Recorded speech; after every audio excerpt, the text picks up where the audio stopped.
पूर्व रेलवे मालदा मंडल के डीआरएम मनीष कुमार गुप्ता गुरुवार को अमृत संवाद कार्यक्रम के तहत साहिबगंज रेलवे स्टेशन पहुंचे, जहां उन्होंने यात्रियों से सीधा संवाद किया। यात्रियों ने अतिरिक्त ट्रेन की मांग, फुट ओवर ब्रिज निर्माण और सुविधाओं के विस्तार जैसे सुझाव दिए। डीआरएम ने इन्हें उचित बताते हुए कहा कि प्रस्ताव रेलवे बोर्ड तक भेजे जाएंगे। उन्होंने रेलवे स्कूल के छात्रों से मुलाकात कर उन्हें मेहनत से पढ़ाई करने की प्रेरणा दी।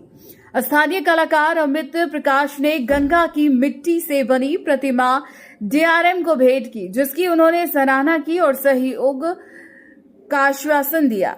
कार्यक्रम के दौरान सुरक्षा, स्वच्छता और व्यवस्था के विशेष इंतजाम किए गए। डीआरएम ने कहा कि यात्रियों से संवाद ही रेलवे विकास की नींव है और सुरक्षा व सुविधा रेलवे की सर्वोच्च प्राथमिकता है। उन्होंने बताया कि डीएमयू मेंटेनेंस, शेड विस्तार जैसी कई विकास योजनाएं प्रगति पर हैं। साहेबगंज पूर्व रेलवे मालदा के डीआरएम मनीष कुमार गुप्ता अमृत संवाद के तहत साहेबगंज रेलवे स्टेशन पहुंचकर यात्रियों से अमृत संवाद स्थापित किया। वहीं यात्रियों से उन्होंने स्टेशन की सुविधा और कमी के बारे में जानकारी इकट्ठा की। साहेबगंज पहुँचे पूर्व रेलवे मालदा के डीआरएम मनीष गुप्ता के साथ साहेबगंज रेल थाना और आरपीएफ की पूरी पुलिस प्रशासन मुस्तैद दिखी। साहेबगंज से दैनिक स्टेट के लिए मुरलीधर तिवारी। वर्स वगैरह जो भी हैं अलग अलग स्टेजेस पे सैंक्शनिंग में हैं। ये डिवीज़न एग्जीक्यूट नहीं करता है, हमारा जो एक सिस्टर ऑर्गेनाइजेशन है जोन में वो करता है, कंस्ट्रक्शन ऑर्गेनाइजेशन। और जितने भी ऐसी लोकेशंस हैं जहाँ पे आरओबीज़ की ज़रूरत है, फ्लाईओवर्स की ज़रूरत है या अंडरपास की ज़रूरत है, वो हम लोग ज़रूरत के हिसाब से और जो हम लोगों को एनओसीज़ मिलती हैं उसके हिसाब से हम लोग उस पर कार्य करते हैं।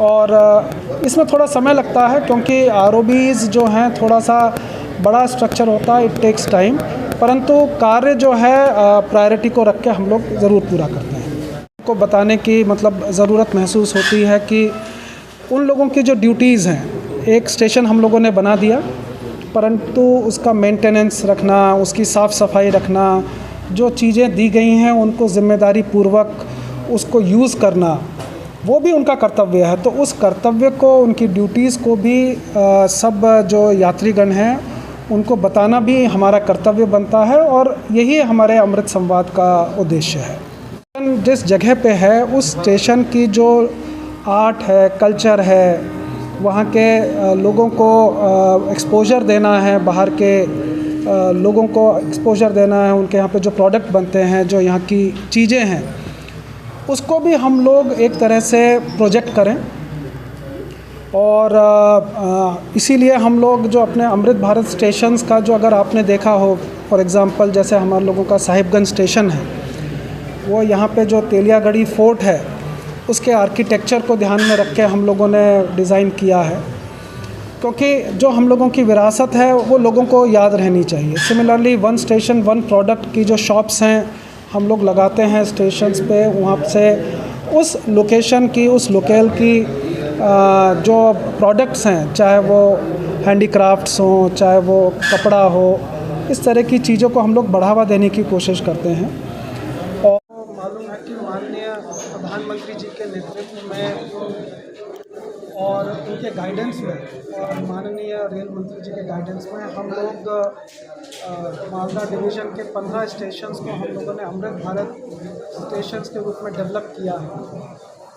उद्देश्य अमृत भारत स्टेशंस का ये था कि हम लोग जो हमारे यात्रीगण हैं उनको बेहतर सुविधाएं प्रदान कर सकें, उनको ये एहसास दिला सकें कि हम लोग अमृत काल में जी रहे हैं।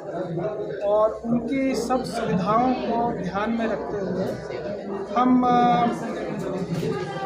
उन्नत सुविधाएं जो हैं, नई सुविधाएं जो नॉर्मली लोग देखते हैं बड़े बड़े स्टेशनों पर हैं, वो सब इस अमृत भारत स्टेशन में हम लोगों ने अपनी तरफ से कोशिश की है। परंतु कई बार हम लोगों की कोशिश में और आम जनता की एक्सपेक्टेशंस में कुछ ना कुछ गैप हमेशा रह जाता है।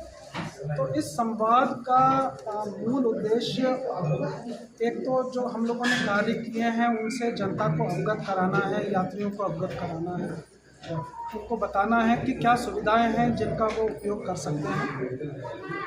साथ ही जो प्राइमरी उद्देश्य है कि अगर कहीं पर हम लोगों से कोई चीज़ छूट गई है, जहाँ पे उनको लगता है कि वो फैसिलिटीज़ होनी चाहिए, जहाँ पे हम उनको बेहतर कर सकें, कोई चीज़ की कमी रह गई है, तो हम लोग उनसे फीडबैक लेके उस चीज़ को हम लोग इम्प्रूव कर सकें। साथ ही हम लोग इसका भी ध्यान रखते हैं कि जिस जगह पे है उस स्टेशन की जो आर्ट है, कल्चर है, वहाँ के लोगों को